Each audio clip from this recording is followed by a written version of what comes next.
Hello everybody, this is Pascal from Neutrality Studies. Halo semuanya, saya Pascal Lotas dari Neutrality Studies, dan hari ini saya kembali berbicara dengan Dr. Joanna Lei, mantan anggota legislatif KMT di Taiwan, sekaligus eksekutif media di AS. Hari ini tanggal 7 Agustus, dan sekitar 10 hari yang lalu, pada akhir pekan terakhir bulan Juli, kami menyaksikan pemilihan yang cukup penting dan luar biasa di Taiwan. 24 anggota parlemen KMT berada di bawah ancaman dicopot dari jabatannya dalam yang disebut pemecatan massal atau pemecatan umum.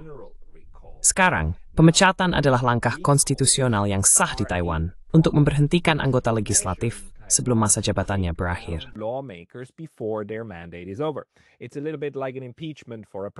Ini agak mirip dengan pemakzulan untuk seorang presiden. Karena terkadang jika seseorang melakukan sesuatu yang kriminal atau keterlaluan, Anda mungkin ingin menyingkirkan mereka dari jabatan sebelum masa jabatannya resmi berakhir. Namun, yang belum pernah kita lihat adalah serangan terkoordinasi terhadap begitu banyak anggota parlemen secara bersamaan, dan semuanya ditujukan kepada anggota KMT.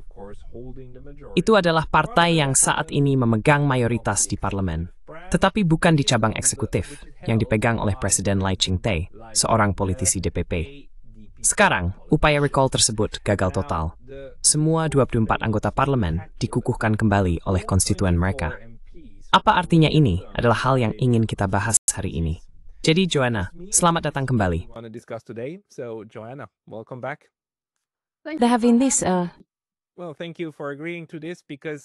Terima kasih sudah bersedia untuk ini, karena memang tidak selalu mudah untuk memahami politik lokal di Taiwan. Dan karena Anda sendiri terlibat langsung di dalamnya, saya rasa Anda bisa memberikan banyak perspektif kepada kami. Jelas, maksud saya, Anda mendukung pihak KMT, dan saya ingin tahu soal itu. Bagaimana Anda menafsirkan situasi ini sebagai bagian dari partai yang begitu keras, bahkan bisa dibilang diserang di tingkat legislatif? Bemi Brace Dixie.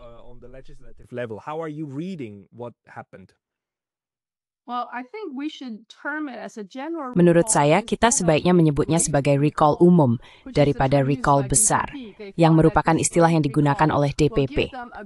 Mereka berpikir bahwa recall besar ini akan memberikan mereka keberhasilan besar dalam menggulingkan mayoritas KMT ditambah TPP di Yuan Legislatif. Jadi, tujuan utamanya adalah menargetkan semua 31 distrik yang dipegang oleh anggota parlemen KMT. Dan jika mereka berhasil di-recall, bahkan jika hanya 6 atau 7 yang di-recall, maka DPP bisa menggulingkan mayoritas yang dipegang oleh koalisi KMT dan TPP. Jadi ada 3 karakteristik yang membedakan recall ini dari yang lain. Yang pertama adalah recall ini diinisiasi oleh tingkat tertinggi partai, meskipun mereka menyamarkannya di bawah organisasi masyarakat sipil.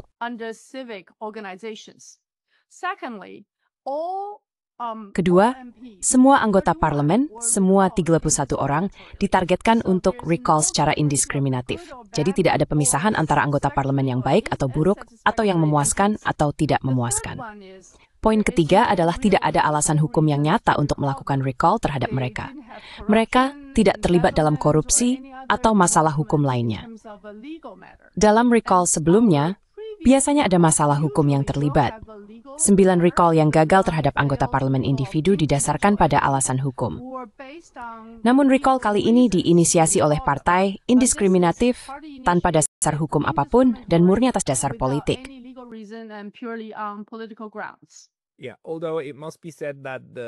Ya, meskipun harus dikatakan bahwa ada satu hal lagi yang ingin saya klarifikasi untuk semua orang. Kita memiliki 3 partai yang sangat penting di parlemen Anda. KMT, DPP yang juga memegang kursi kepresidenan, dan TPP. Benar, dengan huruf T, bukan D. Jadi TPP dan KMT pada dasarnya adalah oposisi yang sekarang mampu menghalangi DPP di parlemen. Dan itu tentu saja merupakan situasi yang sangat tidak memuaskan. Karena pemerintahan, maksud saya, cabang eksekutif tidak didukung oleh cabang legislatif.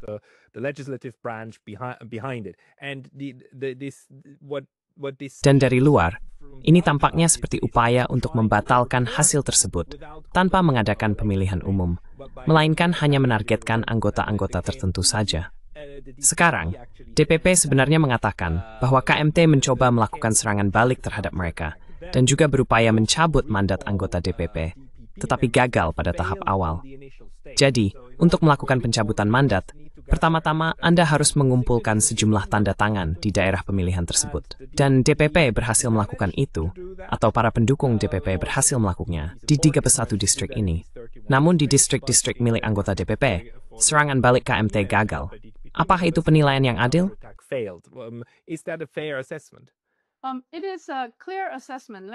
Adil adalah penilaian yang jelas. Izin kami memiliki 5 cabang perin, legislatif, eksekutif, yudikatif, dan kemudian ada 2 cabang lain yang unik di Taiwan. Satu adalah pengawasan. Saat ini keempat cabang tersebut dikoordinir oleh DPP, kecuali cabang legislatif. Jadi keempat cabang lainnya terikat dengan kekuasaan eksekutif. Siapapun yang memenangkan kursi presiden menguasai keempat cabang lainnya. Jadi cabang legislatif adalah satu-satunya cabang di mana oposisi yang berarti bisa ada. Oleh karena itu, jika mayoritas oposisi digulingkan, itu akan sangat krusial. Jika itu terjadi, kelima cabang akan berada di bawah DPP yang bisa dikategorikan sebagai sistem totaliter. Will be characterized as a totalitarian system. Now, going back to your second question. Sekarang, kembali ke pertanyaan kedua Anda. Proses recall memiliki 3 tahap. Tahap pertama adalah Anda harus mengumpulkan tanda tangan sebanyak 1%.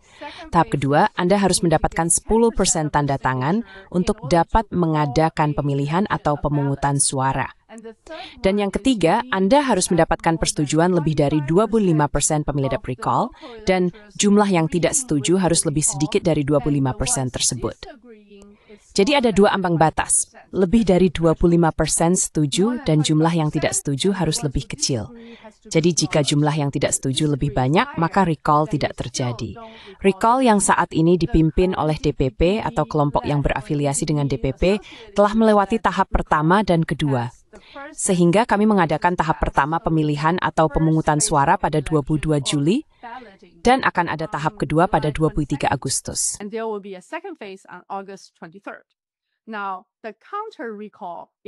Sekarang, kontra recall sebenarnya langkah defensif. Ketika semua anggota DPP di-recall, lalu ketika semua anggota KMT di-recall atau menjadi subjek recall, para legislator KMT berkata, tunggu dulu, kenapa kita harus kembali ke publik dan dipilih ulang? Kenapa tidak seperti di demokrasi normal, di mana jika yuan legislatif tidak meloloskan apapun, maka cabang eksekutif akan mengembalikannya ke yuan legislatif. Jika yuan legislatif masih tidak setuju, maka Anda membubarkan Kongres dan umum mendiak melakukan mandat bid. Jadi sekarang dengan apa yang disebut recall umum ini, hanya anggota oposisi yang terpilih kembali atau subjek pemilihan ulang. Re-elected or who are subject to re-election, the ruling party members are sitting very comfortably. Para anggota partai yang berkuasa duduk dengan sangat nyaman di yuan legislatif. Jadi, upaya kontra recall dilakukan untuk mengatasi masalah tersebut dan meminta semua orang kembali kepada publik agar semua orang dipilih ulang, diperiksa oleh seluruh konstituen. Namun, upaya recall yang dipimpin oleh kelompok terkait KMT mendapat pengawasan yang sangat ketat dari pihak kejaksaan, polisi, dan jaksa. Lalu kasusnya dibawa ke pengadilan. Akibatnya, tidak ada satupun yang berhasil melambang batas 10%. Oleh karena itu, hanya anggota KMT yang menjadi subjek pemungutan suara pada 22 Juli dan 23 Agustus.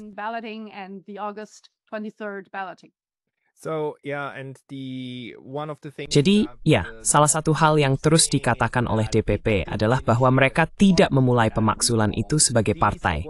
Itu dilakukan oleh LSM terpisah, kelompok masyarakat sipil yang sudah sangat muak dengan politik KMT, sehingga mereka merasa sekarang sudah saatnya bertindak.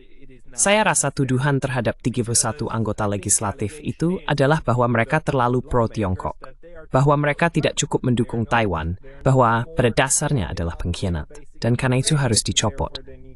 PBB tidak terlibat di dalam hal ini. Itzika si staff Thai. Okay, let me address it in 2 ways. The first one is Baik, izinkan saya menjawabnya dengan 2 cara. Pertama, pengumuman publik atau seruan pertama untuk pemakzulan diprakarsai oleh ketua fraksi DPP yang paling senior di yuan legislatif, Ke Jianming. Dia adalah anggota paling senior di LY saat ini. Tidak ada yang lebih senior darinya. Dan dia telah menjadi ketua fraksi DP selama yang bisa diingat. Jadi dia yang memulai ini. Lalu ada banyak kelompok masyarakat sipil yang mengorganisir gerakan pemakzulan di tingkat distrik, mengumpulkan tanda tangan, dan seterusnya. Itu benar. Namun menjelang akhir, sebelum tanggal 22 dan 26 Juli, mulai dari Lai Ching-te, Cho Jung-tai, juga Menteri Dalam Negeri, semua anggota parlemen, dan banyak pejabat lokal turut tampil, berdiri di atas panggung organisasi masyarakat sipil tersebut, dan mengajak masyarakat untuk memakzulkan anggota KMT.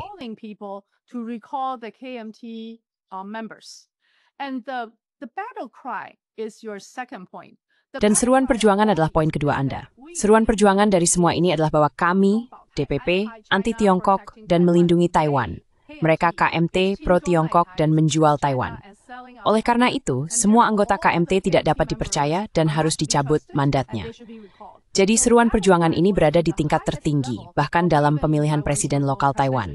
Dan hal-hal tersebut diungkapkan atau disuarakan oleh anggota DPP di tingkat tertinggi.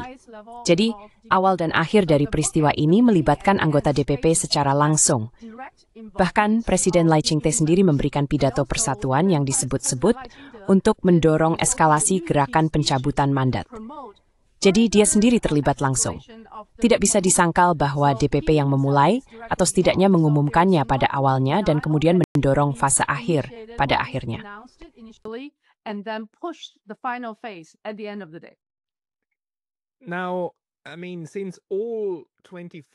Sekarang, maksud saya, karena semua 24 pemakzulan yang terjadi 10 hari lalu gagal, para pemilih memilih untuk mengangkat kembali orang-orang ini. Itu memberikan pesan yang cukup kuat, bukan? Dan bagaimana hal itu memengaruhi sekitar 7 pemakzulan lagi yang akan segera diputuskan pada akhir bulan ini, bukan?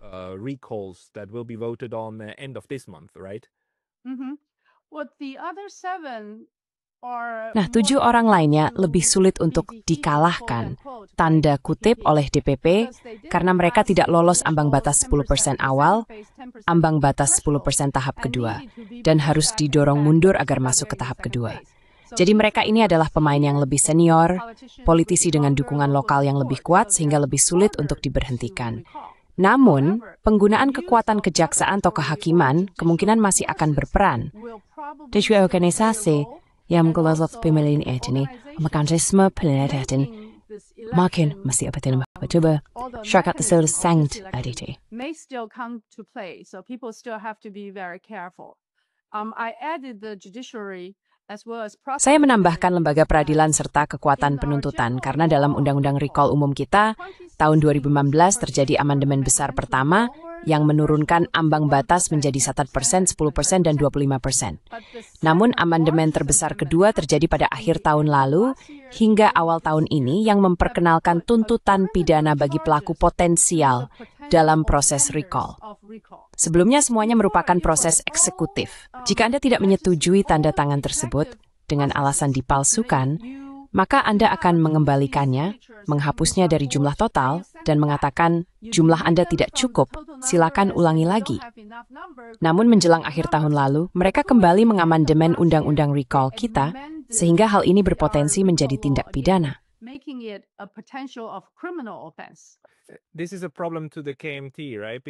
Ini adalah masalah bagi KMT, bukan?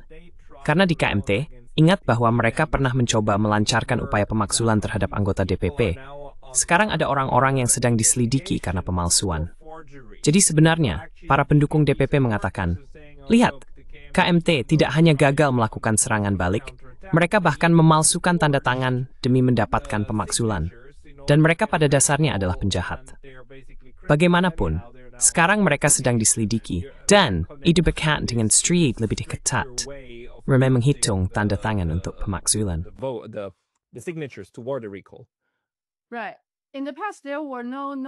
Benar, dulu tidak ada hukuman yang berarti untuk kesalahan dalam tanda tangan penarikan, karena banyak kelompok sipil yang turun ke lapangan untuk mengumpulkan angka dan tanda tangan.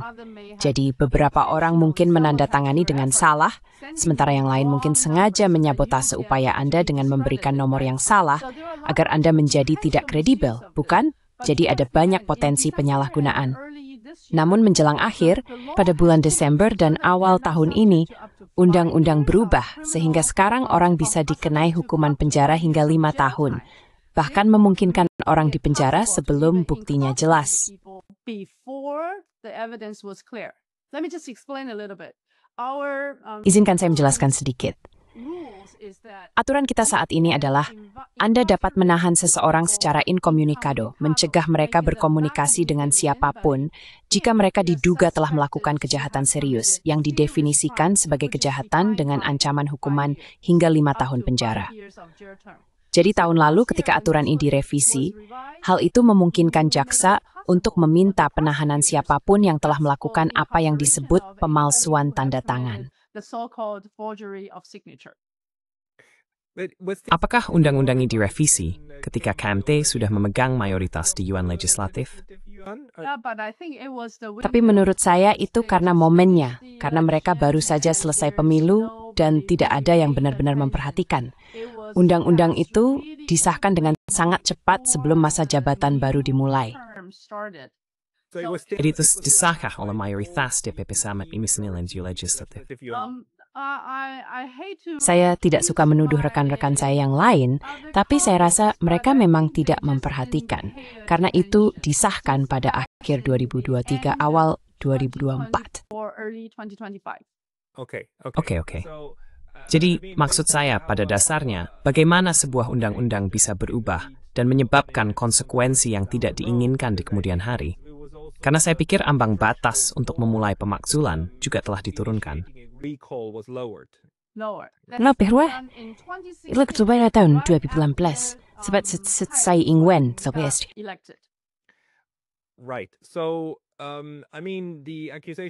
Benar. Jadi maksud saya, tuduhannya di satu sisi adalah, oke, ini adalah penyalahgunaan instrumen hukum.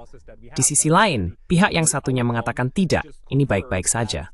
Ini adalah proses politik yang kita miliki. Dan sebenarnya hasilnya justru menegaskan bahwa proses demokrasi memastikan kehendak rakyat dijalankan. Nah, apa artinya ini? Mengingat TPP atau para pendukungnya sangat menekankan bahwa ini adalah referendum tentang KMT yang terlalu pro-Tiongkok. Apa yang dikatakan tentang sentimen umum di Taiwan terkait retorika pro dan anti-Tiongkok ini?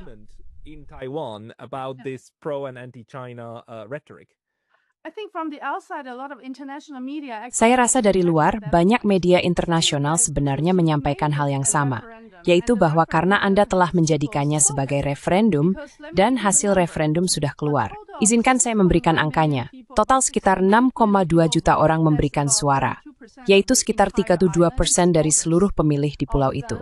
Dari jumlah tersebut, sekitar 1,6 juta memilih mendukung pemakzulan. Itu 26,4%. Sementara 2,3 juta orang memilih menolak pemakzulan, itu 37,4%, selisih 11%. Jadi jika ini dianggap sebagai referendum, maka referendum tersebut tidak lolos. Hasilnya ditolak dengan selisih sekitar 11% dari setidaknya sepertiga jumlah pemilih di Taiwan. Namun, ini adalah pemilih, bukan seluruh penduduk.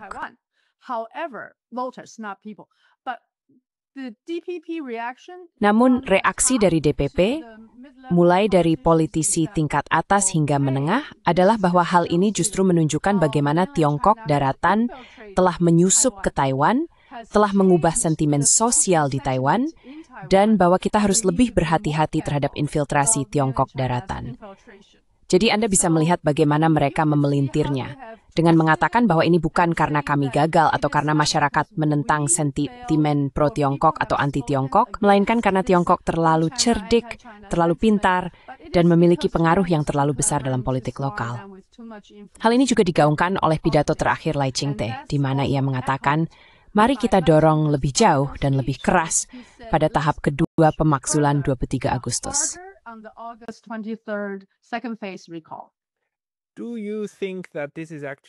Apakah menurut Anda hal ini benar-benar terjadi? Atau sebenarnya sejumlah besar pemilih hanya merasa kesal dengan seluruh urusan ini dan memilih menolak pemakzulan karena secara umum mereka menganggap ini adalah ide yang buruk? Jika demikian, maka ini bukan soal sentimen pro atau anti-Tiongkok, melainkan soal bagaimana orang menggunakan sistem politik untuk menjatuhkan lawan mereka. Dan yang kedua, apakah menurut Anda ada campur tangan dalam urusan ini? Maraya Pem Aus Putipokwods Tap Growth Inge Pyonkrotsbo Setir Diam eller Folka Hispida Tendo Public Berisi Memengar Hemising.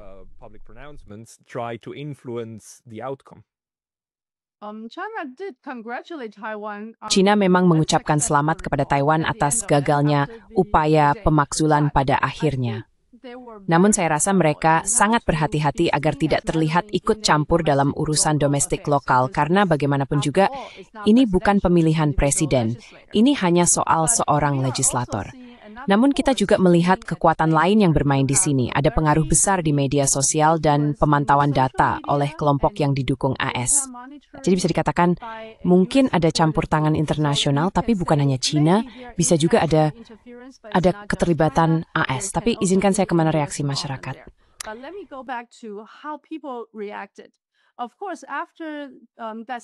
Tentu saja, setelah hari Sabtu itu, orang-orang mulai tersenyum. Setidaknya orang-orang yang saya kenal mulai tersenyum di jalan, karena kami telah menjadi sasaran banyak serangan langsung dan tuduhan dari kelompok sipil selama sekitar 6 bulan. Mereka mengklaim bahwa siapapun yang tidak menandatangani bersama mereka atau berpihak pada mereka adalah pro-Tiongkok, anti-Taiwan, tidak mencintai Taiwan. Kamu harus pergi. Kamu adalah kotoran. Kamu tidak pantas berada di tempat ini. Jadi mereka telah menyalahgunakan kekuatan sipil yang disebut itu dengan bahkan menekan warga lanjut usia dan individu lain yang lebih lemah.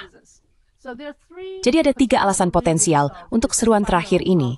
Yang pertama adalah bahwa DPP mungkin terlalu memainkan kartu anti-Tiongkok mereka.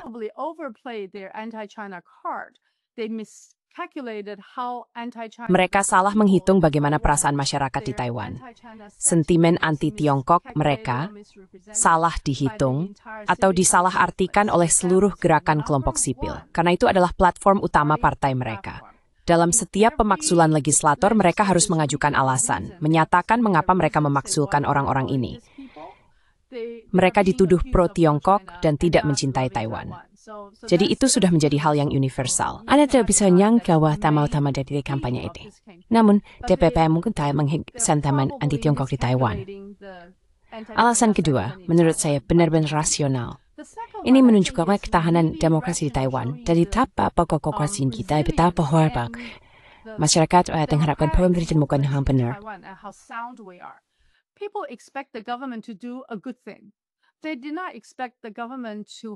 Mereka tidak mengharapkan pemerintah hanya fokus pada perjuangan politik dan tidak fokus pada tindakan langsung. Jadi mulai dari pemakzulan, ada tarif, ada topan, juga ada masyarakat yang terpolarisasi, banyak konfrontasi terjadi. Semua ini adalah harapan sederhana. Masyarakat hanya berharap pemerintah DPP mampu menangani isu-isu ini. Dan kenyataan bahwa mereka mengabaikan isu-isu ini dan terus hanya fokus pada pemakzulan sangat mengecewakan, membeli proyek pendukungnya sendiri. Selanjutnya, gue ingin so engage kami daftar ke kedua tempat atau sekarang bisa melihat pada itu program yang membutuhkan anggota sekitar 20%. Itu adalah polis tertinggi masih, right?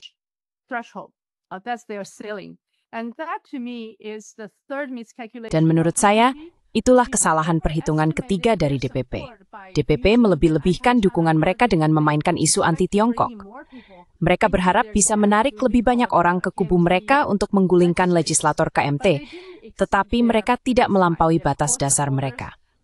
Pendukung inti mereka sejauh ini berdasarkan pemeriksaan di 24 distrik masih sekitar 28%. Jadi ketiga faktor tersebut menghasilkan hasil akhir di mana ketidaksetujuan melebihi persetujuan sebesar 11%. Lebih banyak orang yang tidak setuju dengan pendekatan ini.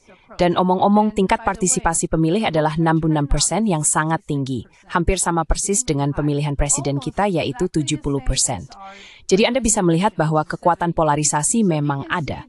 Semua orang yang berhak memilih datang dan memberikan suara dan mereka akan berpoin radikal.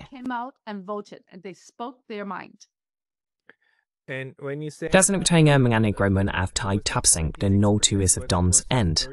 Rate Smighty. Sisa Avta? When season complete dancing and then leave them. Dick Swan. I thought it's George Bartholomew. Oasis. Right. Tuesday, and why is he trying to practice? Right. Okay, of the total cake of eligible voters, right? Okay. Benar. Oke, dari total jumlah pemilih yang memenuhi syarat. Benar, oke. Lalu mungkin kita bisa membahas sedikit lebih jauh tentang LSM ini. Karena begitu kita mendengar hal ini, setidaknya dalam konteks Eropa, kita langsung teringat pada cara-cara institusi di AS mencoba mengaruhi politik di luar negeri. Dan kita sekarang sudah tahu dengan pasti bahwa National Endowment for Democracy dan USAID memiliki seluruh program untuk mendukung LSM di negara-negara asing, guna membantu mereka menciptakan semacam kedok gerakan sipil yang kemudian mendukung kepentingan AS di luar negeri. That then support US interests abroad. This is now without doubt what happened in Ukraine. Ini sekarang sudah tidak diragukan lagi adalah apa yang terjadi di Ukraina. Ini juga tanpa diragukan lagi adalah apa yang terjadi di Georgia. Dan ini kemudian juga didukung oleh bentuk-bentuk infiltrasi lain melalui CIA. Kita sekarang sudah tahu itu dengan pasti, bahkan untuk Ukraina. Seperti bagaimana sejak 2014 CIA sudah ada di sana dan terlibat. Dan tentu saja, dengan Taiwan menjadi bagian yang sangat penting dalam strategi Pasifik, pasti ada hubungan di beberapa tingkat. Sekarang, apakah ada bahwa sebagian LSM di Taiwan mungkin mendapatkan manfaat dari aliran dana yang sama dari AS, seperti yang terjadi di Eropa?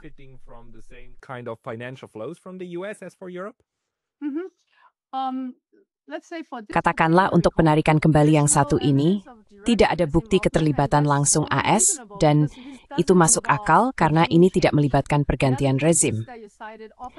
Kasus-kasus lain yang Anda sebutkan sering menggunakan kelompok sipil untuk memicu pergantian rezim, tetapi yang satu ini tidak melibatkan pergantian rezim. Jadi tidak ada bukti keterlibatan langsung, dan hanya sedikit kecurigaan tentang pendanaan langsung. Namun, ada pelaku utama dalam politik Taiwan yang didukung dan memiliki hubungan jangka panjang dengan organisasi yang Anda sebutkan. Misalnya NAD, Freedom House, dan Open Society Foundation. Dua di antaranya paling menonjol. Salah satunya adalah Shen Boyang, yang saat ini menjadi legislator DPP. Dia adalah anggota parlemen dari jalur proporsional, jadi dia tidak melalui pemilihan distrik.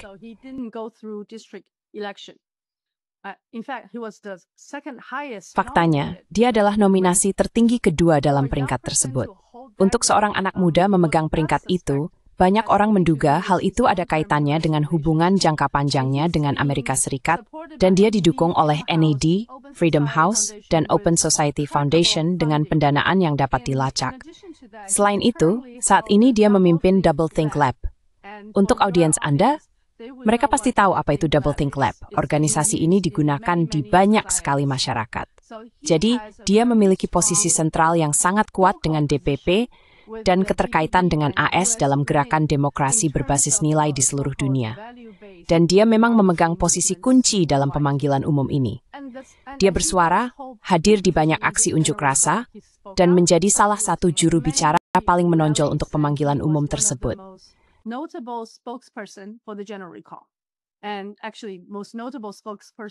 Dan sebenarnya dia adalah juru bicara paling menonjol yang menuduh KMT pro-Tiongkok dan menjual Taiwan.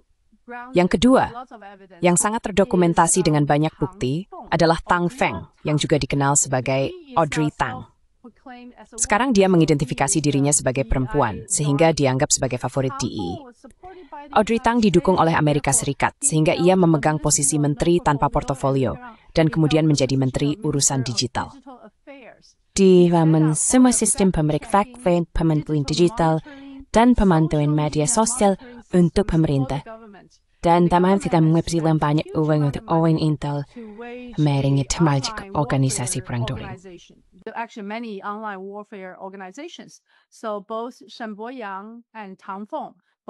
Jadi baik Shen Boyang maupun Tang Feng adalah operator utama DPP dalam gerakan perang online dan digital. Jika Anda melihat ini, meskipun mungkin tidak ada keterlibatan langsung selama pemerintahan sebelumnya, karena saya pikir pemerintahan saat ini agak berbeda, mereka memiliki hubungan yang sangat kuat dengan gerakan Taiwan dalam hal menjadi mitra nilai, mendukung agenda keberagaman, dan sebagainya. Jadi bisa dikatakan bahwa ada keselarasan strategis yang tertanam di jajaran atas DPP dan Dewan Legislatif yang mendukung kelompok sipil yang disebut-sebut dalam menggerakkan kampanye lokal untuk mencabut anggota KMT.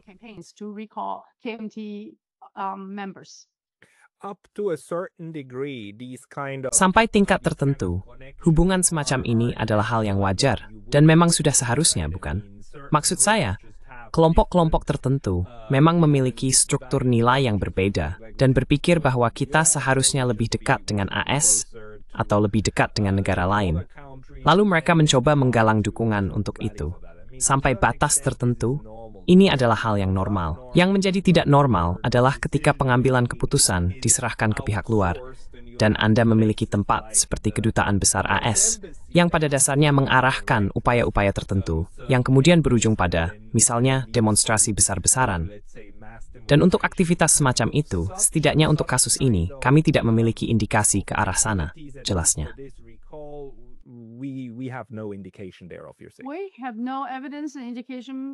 Kami tidak memiliki bukti atau indikasi tidak sejelas saat gerakan bunga matahari. Gerakan bunga matahari dan gerakan Hong Kong memiliki indikasi yang jelas tentang keterlibatan langsung, bahkan adanya markas yang membantu mereka menyusun strategi.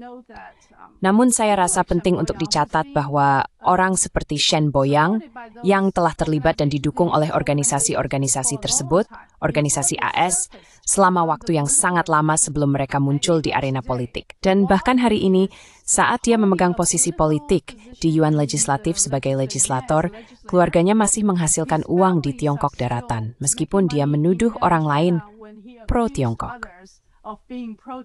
Jadi standar ganda ini telah terbongkar kali ini, menunjukkan bahwa mungkin ada alasan lain yang mendorong mereka untuk melancarkan serangan yang begitu langsung dan keras terhadap siapapun yang memiliki hubungan dengan Tiongkok.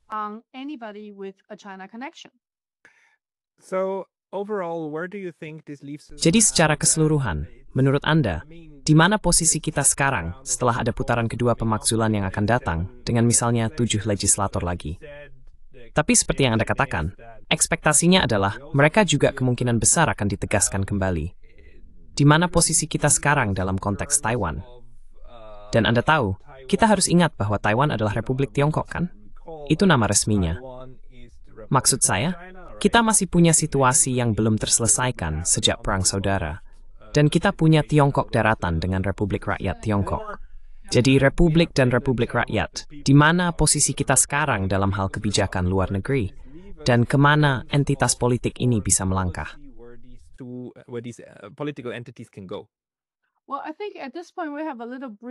Saya rasa saat ini kita punya sedikit ruang bernapas. Jika semua Tiklus 1 anggota parlemen ditarik kembali, maka China akan dengan mudah menyimpulkan bahwa tidak ada potensi negosiasi politik di Selat Taiwan. Karena DPP akan mengatakan bahwa mereka memiliki mandat rakyat dan menguasai 5 cabang pemerintahan. China mungkin kemudian menyimpulkan bahwa tidak ada peluang untuk resolusi damai dan bisa memilih jalur lain. Jadi, karena penarikan ini telah dihentikan, dan penarikan pada 23 Agustus juga akan dihentikan, saya harap, maka DPP tidak akan bisa mengklaim bahwa mereka memiliki mandat rakyat untuk mendeklarasikan kemerdekaan Taiwan atau mendorong ketegangan di Selat Taiwan lebih jauh lagi.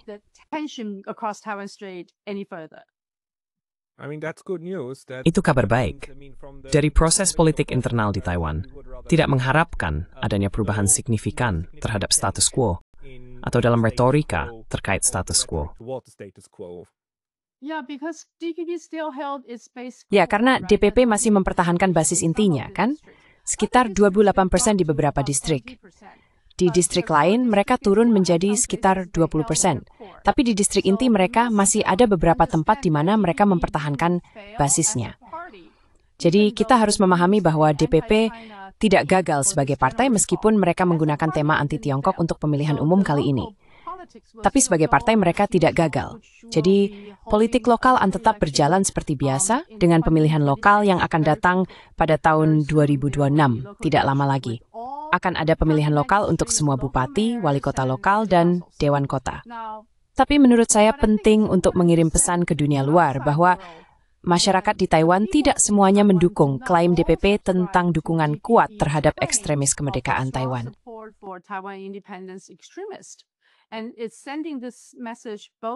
Dan ini mengirimkan pesan baik ke Tiongkok daratan maupun ke Amerika Serikat, dan semoga juga ke seluruh dunia yang ingin berperan sebagai pahlawan dan datang menyelamatkan Taiwan dari serigala besar yang jahat di seberang Selat Taiwan.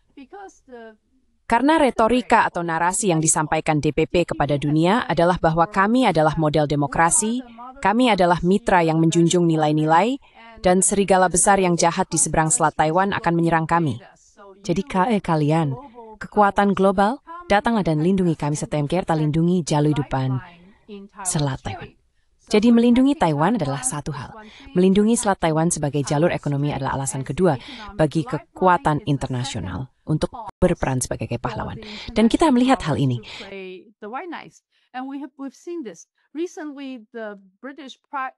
Baru-baru ini, mantan Perdana Menteri Inggris datang ke Taiwan dan mengatakan bahwa ia bersedia mendukung Taiwan jika terjadi ketegangan.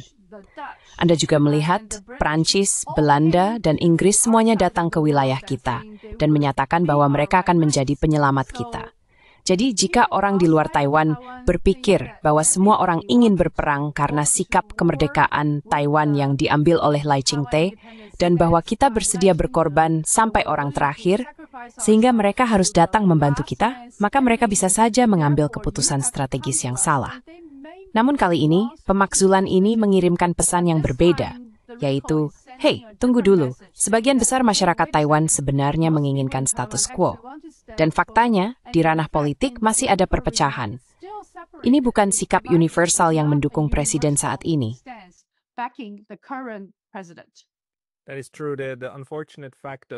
Itu benar. Namun, fakta yang disayangkan adalah bahwa meskipun ada dukungan besar dari masyarakat umum untuk rekonsiliasi dengan pihak lain, tetap saja memungkinkan untuk mendorong negara-negara ke ambang kehancuran. Dan kita telah melihat hal itu di Ukraina. Volodymyr Zelensky memenangkan pemilu dengan sekitar 60%. Angka yang cukup tinggi dengan platform untuk berdamai dengan Rusia. Namun ia dengan sangat cepat dikendalikan, antara lain oleh LSM, tekanan dari Barat, dan oleh kaum ultranasionalis di negaranya sendiri. Sekarang, untuk Taiwan, saya rasa kita memiliki tipe ultranasionalis seperti itu, yang akan mengancam orang lain dengan kembali kita memiliki kemerdekaan.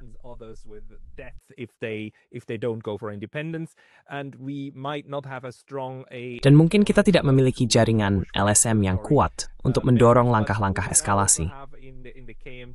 Tapi apakah sekarang kita juga memiliki di KMT sebuah partai yang, Anda tahu, mendapatkan penegasan kembali bahwa mencoba menjalin hubungan tingkat bawah, bukan di tingkat presiden, tapi di tingkat yang lebih rendah dengan RRT itu mungkin dilakukan. Maksud saya, karena saya ingat mantan presiden Anda, setelah tidak lagi menjabat, Tuan Ma Ying-jeou, kadang-kadang melakukan tur niat baik ke daratan. Dan hal itu membangun pemahaman bahwa ada kelompok di Taiwan yang sebenarnya ingin memiliki hubungan yang lebih baik dengan daratan, bukan? Apakah sekarang hal itu menjadi kemungkinan?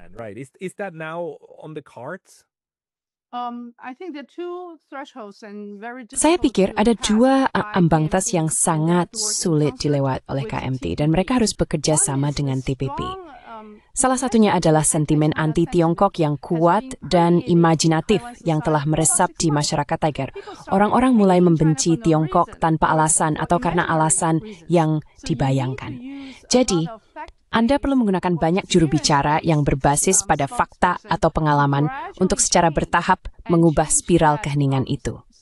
Tanpa perubahan tersebut, tidak ada politisi yang akan secara terbuka menyatakan keinginan untuk bekerja sama dengan Tiongkok daratan, bahkan dalam bidang ekonomi. Karena itu akan dianggap sebagai bunuh diri politik. Misalnya, Anda bisa melihat wali kota Taichung, Lu Shuyan. Dia ingin menyelesaikan banyak masalah Taiwan.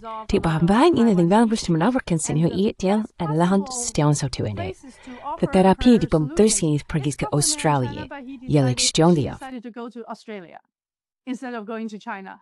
And I think that is a very sort of calculated, smart political move. Dan menurut saya, itu adalah langkah politik yang sangat terukur dan cerdas, tidak menempatkan diri pada kritik besar tanpa hasil yang solid dan bermanfaat. Jadi yang pertama adalah zeitgeist. Sentimen umum harus diubah secara bertahap sedikit demi sedikit. Dan kita mulai melihat sedikit titik terang di sana. Ada seorang YouTuber bernama Guan Zhang, yang merupakan sosok yang sangat menarik. Dia dulu adalah kritikus KMT, tetapi dia bersama ke Tiongkok. Dan melihat sendiri bagaimana dia telah disesatkan oleh DPP. Sekarang dia sangat populer dan memiliki banyak pengikut, dan dia telah menjangkau ancaman Malaysia luar orang-orang yang tidak agak kita jangkau. Jadi orang advokasi ini informasi pribadi dan kesaksian pribadi yang cara kita mengubah salah paham dan informasi yang salah ini. Gradually changing this misnomer and misinformation. But secondly, there is definitely a need. Tapi yang kedua, memang ada kebutuhan bagi KMT untuk bekerja sama dengan TPP. Bukan hanya karena ingin menjumlahkan suara, tetapi karena para pendukung mereka saling melengkapi. KMT memiliki banyak pendukung senior dan elit, sedangkan TPP memiliki banyak pendukung muda yang antusias. Bahkan menurut saya, mereka telah membina banyak politisi muda potensial yang lebih cocok untuk pemilihan tingkat lokal dibandingkan KMT. Jadi jika mereka bisa bekerja sama, meskipun secara keseluruhan platform nasionalisme mereka masih berbeda. Keduanya sama-sama bersedia bekerja sama dengan Tiongkok. Tetapi dalam hal bagaimana melangkah ke depan, mereka masih memiliki strategi yang berbeda. Dalam pemilihan lokal, jika keduanya bisa bekerja sama, maka pada pemilu 2026 akan terlihat Taiwan yang baru dalam pandangan dunia, khususnya Amerika Serikat dan Tiongkok.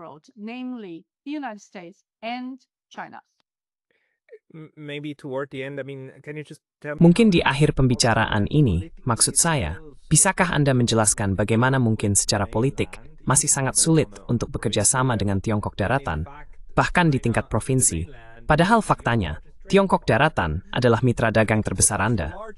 Dalam hal impor dan ekspor, itu yang terbesar.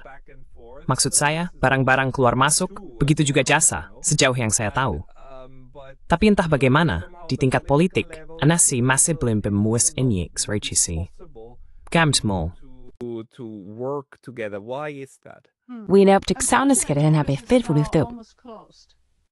Pariwisata is penewed ditutup. Visa masuk, jadi hampir sepenuhnya ditutup.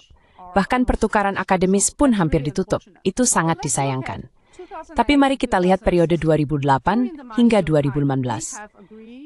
Selama era Ma Ying-jeou, kami sepakat untuk menandatangani perjanjian lintas Selat Taiwan, lebih dari 20 perjanjian, dan 11 atau 12 pertemuan tingkat menteri.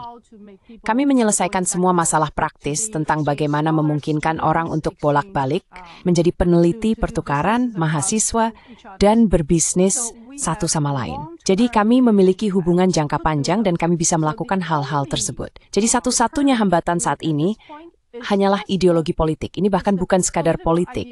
Ini adalah hambatan ideologis sederhana terhadap hubungan bisnis yang paling masuk akal dan saling menguntungkan.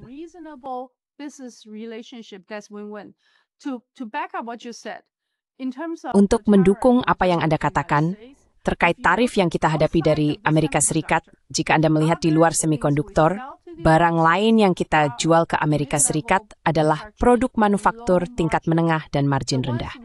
Sementara yang kita jual ke Tiongkok Daratan adalah produk dengan margin tinggi. Jadi kontribusi mereka terhadap kekayaan Taiwan jauh lebih besar daripada sekadar angka total perdagangan. Jadi tidak mau bekerja sama dengan Tiongkok itu bodoh dan bunuh diri. Apalagi setelah TSMC dan semua aset berharga ini akan diambil dan dipindahkan ke Arizona. Jadi, jika Anda seperti Chingde, Anda harus memikirkan bagaimana mendorong ekonomi Taiwan ke depan di era pasca tarif. Dan itulah tantangan nomor satu Anda. Jika Anda tidak melakukan itu, dan jika Anda tidak membuka diri terhadap Tiongkok Daratan, wisatawan bisnis, seperti lintas Selat, mungkin series filled with wawan ditinggalkan awak sewindan Amerika Serikat. Left by the absence of US. Ya, tapi maksud saya, AS juga memberlakukan tarif yang sangat tinggi terhadap Taiwan.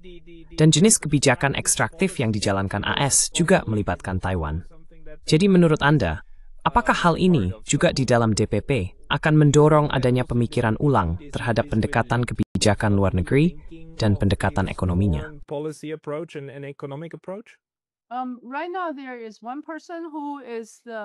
Saat ini, ada satu orang yang menjabat sebagai Kepala Institut Penelitian Urusan Tiongkok Daratan DPP yang telah berbicara dengan cukup terbuka dan memiliki pendekatan berpikiran terbuka terhadap hubungan bisnis lintas selat. Sisanya semua mengikuti Lai Ching-te. Karena Lai Ching-te tidak hanya menganiaya Ko Wen-je, yang merupakan pemimpin dan ketua TPP, tetapi juga menganiaya para pemimpin partai di KMT. Ia juga menindas oposisi di partainya sendiri. Jadi, ada orang-orang yang bukan bagian dari faksi Lai Ching-te yang juga mengalami penyelidikan kejaksaan dan dituduh melakukan penggelapan dana atau penyalahgunaan dana kampanye dan sebagainya. Jadi Lai Ching-te sangat keras dan bertangan besi di dalam partainya terhadap partai oposisi dan terhadap masyarakat lainnya. Ia memegang kendali yang sangat ketat. Jadi jika Anda masih bersama DPP dan ingin dicalonkan tahun depan, Edgardo bekerja sangat punya seperti Lai Ching-te. You will have to work under whatever Lai Ching-te tells you to do. And that there is Dan Anda tidak mengharapkan adanya persekiran dari pihaknya terkait aliansi strategis dengan Amerika Serikat. Atau bukan aliansi, tapi jasama. working together. With the United States, I think that's his hope. Dengan Amerika Serikat, saya rasa itu adalah harapannya. Dia berharap bahwa dengan warisan ditinggalkan oleh Tsai Ing-wen dan Lee Kim Seow dari pemerintahan sebelumnya, yaitu pemerintahan Demokrat, dia memiliki cukup atau modal untuk bekerjasama dengan pemerintahan saat ini.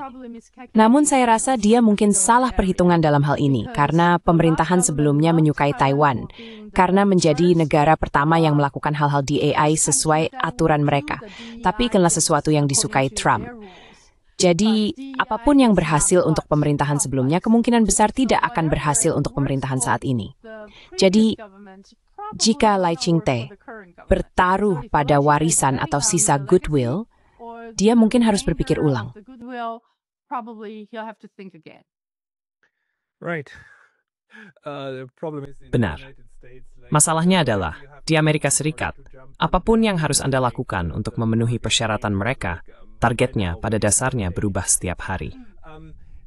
Joanna, apakah kita lupa membahas sesuatu yang masih penting untuk diketahui tentang kondisi Taiwan saat ini? Atau, apakah kita sudah secara umum membahas bagian-bagian penting tentang Taiwan? broadly like covered the parts of the Ada satu hal yang Pawan, yaitu terkait dengan cabang yudikatif. The day before the general recall, on July 20. Sehari sebelum pemecatan umum pada tanggal 25 Juli, 7 hakim agung yang baru dinominasikan tidak dikonfirmasi. Mereka semua diveto. Ketujuh hakim ini tidak diveto hanya karena alasan politik, tapi juga kandidat yang layak untuk memimpin lembaga yudikatif. Jika mereka dikonfirmasi, seluruh lembaga yudikatif akan mengalami perubahan besar. Misalnya, calon yang paling menonjol, kandidat nomor 1, akan menjadi ketua Mahkamah Agung kita dan ketua Yuan Judicial kita, yang merupakan cabang yudikatif. Orang ini adalah seorang jaksa yang belum pernah duduk di bangku hakim. Ia tidak memiliki pengalaman di bidang konstitusi atau peradilan, sehingga ia tidak memenuhi syarat untuk posisi tersebut. So he has no qualification in that. So if for years and years and years our judicial reform. Jadi selama bertahun-tahun, reformasi peradilan kita adalah memisahkan kekuasaan penuntutan yang terkait erat dengan cabang eksekutif dari sistem peradilan, pengadilan. Kita berusaha memisahkan keduanya untuk menjaga independensi.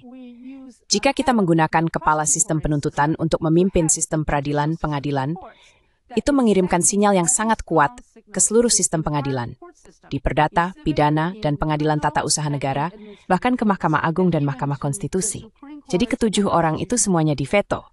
Kita nyaris saja menghadapi kemungkinan sistem peradilan sepenuhnya dibalik dan berada di bawah kendali cabang eksekutif saat ini. Kita setidaknya masih menjaga secara nominal kemungkinan adanya pemisahan kekuasaan dan keseimbangan kekuasaan.